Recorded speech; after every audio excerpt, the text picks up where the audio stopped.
Ralph Waldo Emerson famously said, "The years teach much which the days never knew." We know time brings understanding. So our 7 News reporter Febin Cassahoon is sharing the voice of a woman whose wisdom is decades in the making. In our sit-down interview, 60-year-old Gina Davis shares with me the day that she learned she had breast cancer. And now, 16 years cancer-free, she's using her journey to educate others, but also advice to those who are still fighting. Gina Davis says that there's one thing you gotta get straight. She's not a breast cancer survivor. I'm a cancer champion, yes.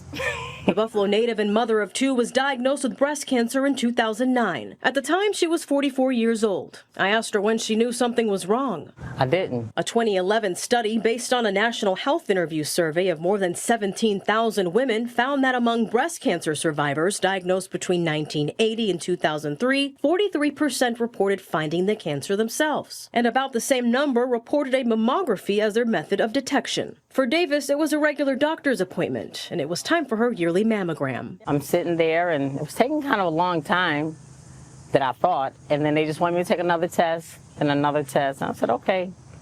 And then after the second test, they wanted me to do a biopsy, and I said, okay. I'm still not thinking like, oh my goodness, something wrong. Her test confirmed she had breast cancer. The call came while she was at work. She tells me it was a shock, but fear did not consume her. They wasn't scared. Normally people, when they hear cancer, like, oh my God, but they didn't cry, they wasn't scared. And I guess because they seen the strength in me, and that's why I wanted to be strong before I even told them.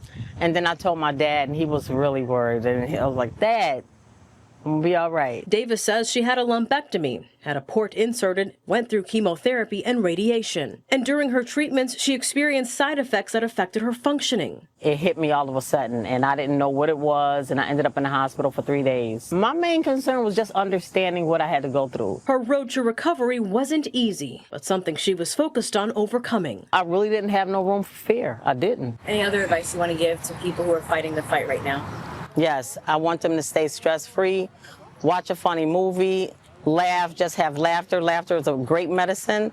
And just really stay hydrated and eat as many fruits and vegetables as possible that is not a GMO vegetable or fruit. Over the last 16 years post-cancer diagnosis, Davis has made it her mission to spread knowledge about breast cancer through her nonprofit work. Her Just Breathe nonprofit is a global mission to support, celebrate, and empower all types of cancer champions and their family, empowering and informing one champion at a time. Febin Cassahoon, 7 News, Buffalo.